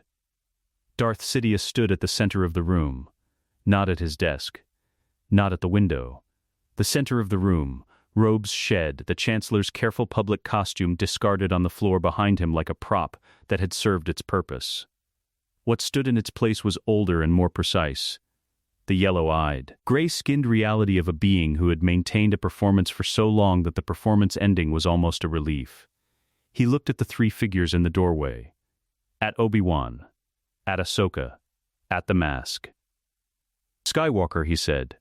The voice was different now, the avuncular warmth completely gone, replaced by something that sounded like the architecture beneath the warmth had always been. Layered, deliberate, carrying the specific tone of a man recalibrating a strategy mid-sentence. "I have been looking forward to this conversation." "I know," Anakin said. He stepped into the room. Obi-Wan and Ahsoka held the doorway, not because they were ordered to, but because both of them understood instinctively that what needed to happen in this room was not a group exercise.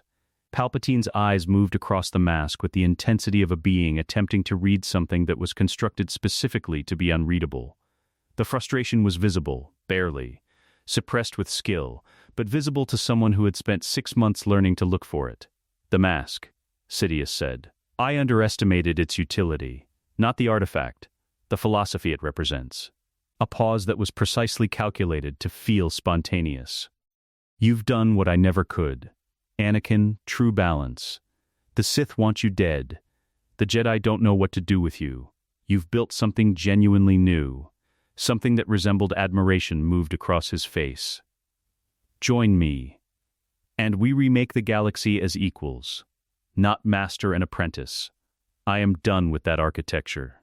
Partners, in the truest sense. Anakin studied him for a moment.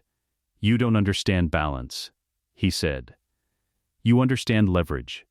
That's all you've ever understood. Every relationship you've built, every word you've spoken to me across 11 years, all of it was leverage. Finding the edge, the wound, the thing that's loose enough to pull. He tilted his head slightly. There's no edge left. I looked at everything you were planning to pull on, and I held it until it was mine instead of yours. You lost the instrument before you played the note. Sidious was still for 1 second. Then the lightning came. It was not the measured opening strike of a strategic combatant. It was the full output of a being who had decided that the conversation was over and that raw force power was the remaining instrument. A decision that revealed, in its abruptness, that the loss of the manipulation avenue was not a setback Sidious had successfully metabolized. It was the largest wound in the room, and it had just been opened.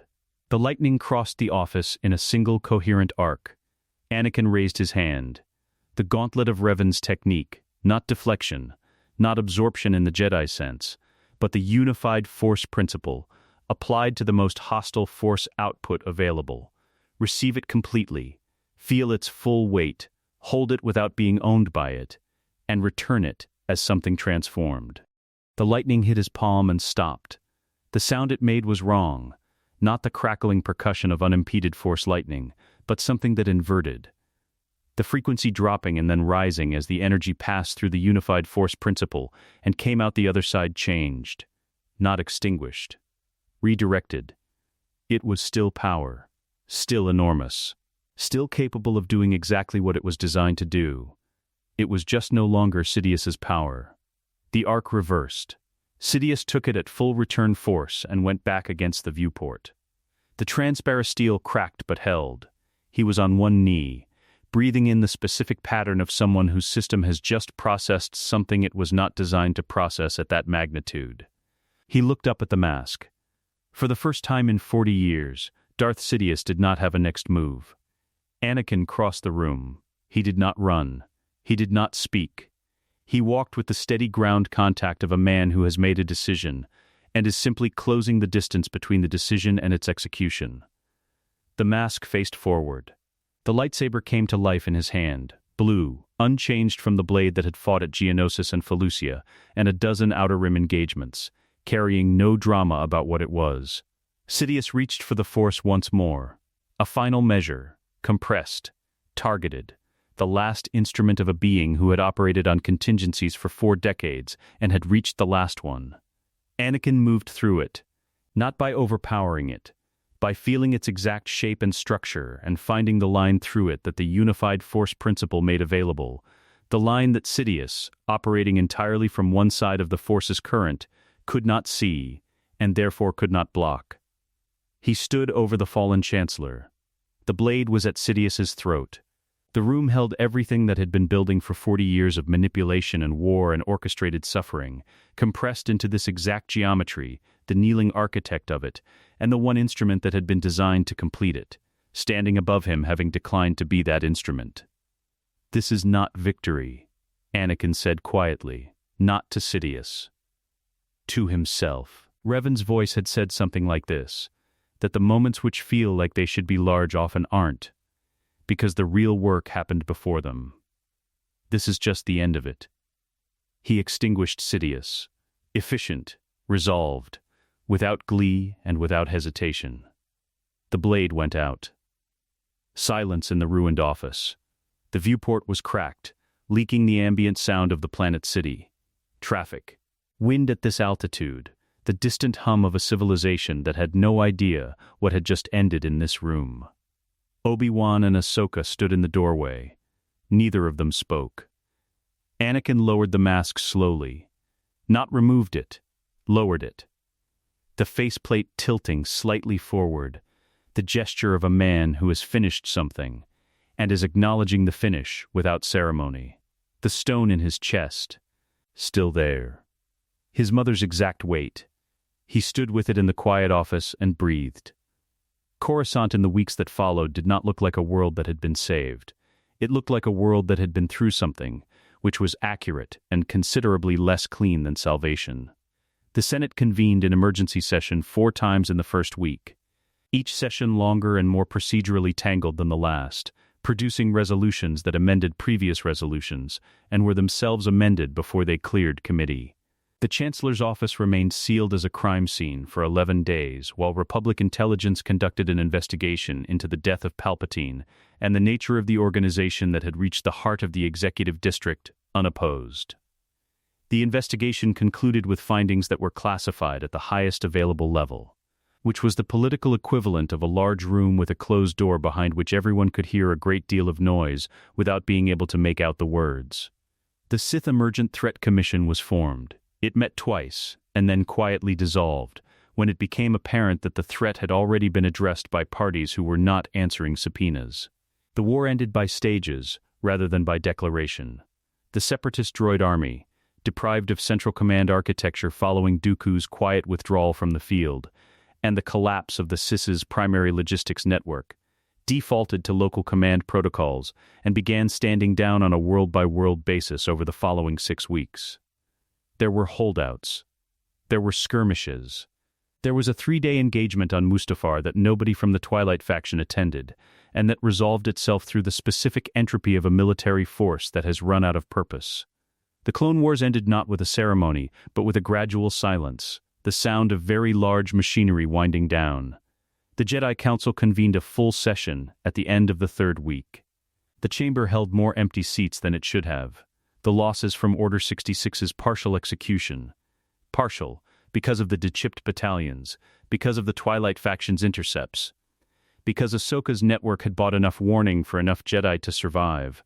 Those losses sat in the empty seats without requiring acknowledgement. Everyone in the room already knew the names. Anakin stood in the center of the chamber without the mask. He had decided this the same way he had decided everything in the last year, not through doctrine or performance, but through the deliberate application of what was actually true. He was here as himself. The mask was on his belt. Yoda sat in his chair and looked smaller than usual, which was a thing that only happened when Yoda was carrying something very large and allowing the weight to show. Mace Windu was present. He had not spoken to Anakin directly since the temple meeting nearly a year ago. He looked at him now with the expression of a man who has revised a position he held with great certainty and has not yet made peace with the revision. Survived, the Order has, Yoda said. Diminished, changed, surviving. He paused. You're doing, in part, that is. Acknowledge this. We must. Others did the work, Anakin said. Rex, Vizsla, Ahsoka, Obi-Wan. He said each name with the precision of attribution, giving weight where weight belonged. Here they are not, Yoda observed. No, they're where they need to be. Mace said, the Council has discussed what comes next. For the Order. For the galaxy's force-sensitive population without an institutional structure to. He stopped. Restarted with the directness of a man who had decided that qualification was not serving anyone. We are asking you to come back, Skywalker, as Grandmaster, to rebuild what was lost. The chamber held this. Anakin looked at the empty seats, at Yoda, at Mace, who had opposed him in this room a year ago with absolute certainty and was now offering him the Order's highest position with the same directness he'd used to issue prohibitions. Wrong about you, I was, Yoda said. His ears were low, his eyes steady. Rare, that admission is. Rarer still. Deserved. It is. Anakin absorbed this for a moment. The weight of it. Not the offer, but the admission. 800 years of certainty bending toward something it hadn't previously had room for. I'm not angry anymore, Master Yoda, he said. I want you to know that plainly. Not performed. Actually not angry. What you did to me, what the Order's doctrine did to me for 11 years, I held it until it became information instead of wound. I know what it cost. I know what it almost produced. He looked at the room. But I'm not coming back to be what the Order wants me to be. I'm going to build something new instead. The chamber was quiet for a long time after he said it. Not the silence of opposition. Not the silence that precedes a ruling or a counter-argument. The silence of 12 masters, or what remained of 12 masters. The empty seats making the number feel smaller and more honest than it usually did, processing a statement that had arrived without heat and therefore could not be deflected with heat in return. Mace looked at his hands. A gesture so small and so uncharacteristic that it registered precisely because it was uncharacteristic. A man who had spent 30 years being certain of things allowing himself, for a moment, to simply not be. "What you build," he said, "will it be separate from the Order entirely?" "Yes," Anakin said. "And also no. The Force doesn't divide itself along institutional lines. What I build will exist alongside what the Order rebuilds, not against it. But it will not be the same thing." He paused. "It can't be the same thing. The same thing produced this." He gestured, not at the room, not at the empty seat specifically, but at the general fact of all of it. The gesture needed no further specification. Mace nodded. A single, slow movement. Not agreement in the sense of endorsement. Agreement in the sense of a man accepting the accurate shape of a reality he cannot alter. Yoda's eyes had not left Anakin's face. "Built already you have begun," Yoda said. It was not a question. "Yes, the Twilight faction. The foundation of it. What comes next is different. More structured. Permanent." He let that word sit in the air for a moment. A place where Force-sensitive beings are taught to feel everything they feel. Completely. Accurately. And to act from that understanding instead of against it. "A school," Ki-Adi-Mundi said. He said it without inflection, neither endorsing nor dismissing. "A practice," Anakin said. "There's a difference." Yoda's ears shifted. The movement was small and carried a great deal. "Go then," he said. "Build, and when built it is. When standing, it is. And teaching, it is. Come back. Show us, as you showed us once before. In this room. With 11 days of knowledge and more honesty than this council deserved." A pause. "Wiser. We will try to be. The second time." It was the closest thing to an apology that 800 years of certainty could produce. Anakin received it, as it was meant. "I'll come back," he said. "When there's something worth showing." He found Obi-Wan afterward in the corridor that had become, over the last year, their place for conversations that the council chamber was too formal to hold. The window. The city below. The particular quality of Coruscant light in the late afternoon that turned the traffic lanes amber and made the planet look, briefly, like something that could be loved rather than simply inhabited. Obi-Wan was already there. He had a cup of something warm in both hands, and was looking at the city with the expression of a man who has recently set down something very heavy and is still adjusting to the absence of its weight. "Lothal," Anakin said by way of greeting. Obi-Wan turned. "I heard. I want you there. I know." He looked back at the city. "I'll need some time to extract myself from the council's reconstruction process gracefully. Mace will have opinions about the timing. Mace will have opinions about everything for the rest of his life. That's not a reason to wait." Obi-Wan almost smiled. "No," he agreed. "I suppose it isn't." He was quiet for a moment. "The curriculum. Yes, I've been thinking about it for 6 months. I have notes." "Of course you do. Extensive notes." Obi-Wan. Organized by subject and cross-referenced by age group. He paused. "I may have also drafted a provisional reading list."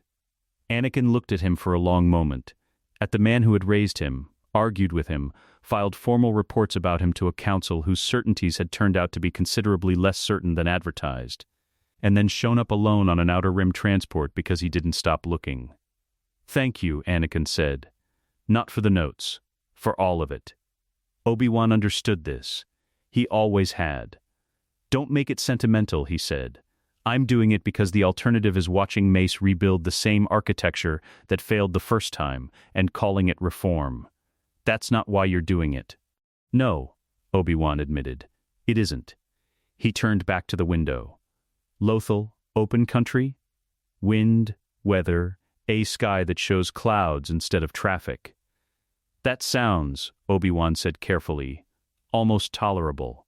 They stood at the window together for a while, looking at the city that had been the center of everything and was now, in some important sense, behind them. The amber light moved across the traffic lanes. Below, 10 trillion lives continued their ordinary business, unaware that the machinery that had been steering them toward a specific and catastrophic end had been quietly dismantled by a masked figure and a handful of people who had decided, separately and then together, that the catastrophe was not inevitable after all. One question, Obi-Wan said. Yes, the holocron. Is it coming to Lothal? Anakin considered this. Yes, and will I be permitted to speak with it? When you're ready to ask about it. Obi-Wan turned to look at him. That is exactly what you're going to tell the students, isn't it? Yes, he made a sound that was not quite a sigh and not quite a laugh and contained elements of both. Revan, he said, in the tone of a man who has accepted that certain things are simply going to be part of his life now. 4,000 years of philosophy, and it comes down to when you're ready. That's all it ever comes down to, Anakin said. Obi-Wan looked at the city for another moment. Right, he said. Lothal. The academy was established on Lothal, not Coruscant. Too much history in the stone. Too many corridors that remembered what the Order had been. Not Tatooine, though Anakin had considered it, and discarded it, and understood in the discarding that some places needed to remain what they were, rather than become something new. Lothal was open country and wind, and a sky that showed weather rather than traffic. And the Force moved through it with the particular quality of places that haven't been told yet what they're for. They broke ground in the 4th month. Rex organized the construction with the same methodical precision he'd applied to the Tingle Arm operations. Logistics, sequencing, contingency. He was not a builder by training. He became one by application, which was how Rex did most things. Vizsla contributed labor from 3 clans without being asked, which was the Mandalorian equivalent of a long speech about commitment. Ursa came personally to supervise the outer wall's construction and spent 4 days on the site without explaining why she was there, which everyone understood and no one mentioned. Obi-Wan handled the academic architecture, the curriculum, the structure of instruction, the question of how you teach something that the previous institution had spent 1,000 years teaching incorrectly, without simply inverting the errors and producing new ones. He approached this with the particular Obi-Wan quality of taking a very difficult thing and working on it with such sustained, unshowy diligence that the difficulty became invisible until you looked at the result and understood what it had taken. The philosophy of the New Order was not written as a code. Codes, Anakin had told the founding group, 15 students in the first intake, ranging from a 7-year-old who had been found by Ahsoka on Mandalore to a 42-year-old former Jedi Knight who had survived Order 66 by being on a planet with no clone presence. Codes were the mechanism that had failed. A code was a set of rules that told you what to do, which meant it also told you what not to feel, which meant it was always fighting the person following it rather than working with them. What he offered instead was a practice. Feel everything. Completely. Accurately, without performance in either direction, no suppression, no indulgence. Hold it until you understand it. Let understanding precede action, and then act from that understanding, with the full force available to you, light and dark not as opposing banks but as a single current moving in the direction you have chosen. He wrote one thing on the wall of the main hall, in his own hand. In Arabesh, he who has no passions has nothing to gain, and nothing to lose. Below it, in smaller script, Revan. 3,956 BB. Below that, in his own hand, in the same size, the chains break. Then you choose what to build. The first weeks had their own texture, the specific quality of a thing that has been planned for a long time, finally existing in 3 dimensions. With all the ways 3-dimensional existence differed from the plan. The supply manifests Rex had organized with such precision turned out to have 3 separate errors in the 3rd column that required 4 days of correction. The main hall's acoustics, which no one had tested before the students arrived, produced an echo that turned group instruction into a conversation with a slightly delayed version of itself until Obi-Wan spent an afternoon repositioning the furniture and the problem resolved. The 7-year-old, a girl named Mira, found by Ahsoka in a market on Mandalore. Force-sensitive in the specific undirected way of children who have not been told yet that what they do is unusual, spent her first 3 days examining everything on the grounds with the total absorption of someone conducting a survey. The buildings, the vaporators Rex had installed along the eastern perimeter, the grass, which was different from Mandalorian grass and required investigation. On the 4th day she found the main hall and stood in front of the mask on its pedestal for a long time without speaking. Anakin happened to be crossing the hall when this occurred. He stopped, watched her look at it. "What is it?" she asked, without turning around. She had already learned that he was there. He filed this for later. "A mask," he said. "I know it's a mask." Her tone communicated clearly that this answer had not met the standard the question was operating at. "What does it mean?" He crossed the hall and stood beside her, and looked at it with her, the worn surface, the 4 millennia of accumulated marks, the way the afternoon light through the hall's western window caught the scratches and turned them briefly gold. "When you're ready to understand what it means," he said, "you'll know what questions to ask." She considered this with the evaluative seriousness of a 7-year-old deciding whether an adult has said something worth keeping or something worth discarding. Then she nodded, once, in the way he was beginning to recognize as specific to children who have grown up around Mandalorians, and went back to her survey of the grounds. He watched her go, the stone in his chest, his mother's weight. Still there. Still exact. Ahsoka was on Lothal for the first 2 weeks, and then gone again, back into the Outer Rim, back into the network she had built during the war that had not stopped being useful, simply because the war had formally ended. There were surviving Jedi still in hiding who didn't know the situation had changed. There were Force-sensitive children on worlds with no infrastructure to find them. There was, as she had explained to Anakin with the brisk practicality that was her native register, a great deal of ground to cover, and she was the one equipped to cover it. "You're not staying," he said. It was not a complaint. "I'll be back," she said, "when I have more students for you." She paused at the door of the transport, one hand on the frame, and looked at him in the direct way she had always looked at him, without the performance of looking. Just actually looking. The way she had since she was 14 years old and had decided, apparently on first meeting, that he was worth paying attention to. "Are you all right, Sky Guy?" The old name. Used precisely, deliberately, for the same reason he took the mask off for certain conversations. "Yes," he said. "And also no. Both are true." She nodded. She understood this, had understood it since long before he had the words for it. "Good answer," she said. Then she was gone.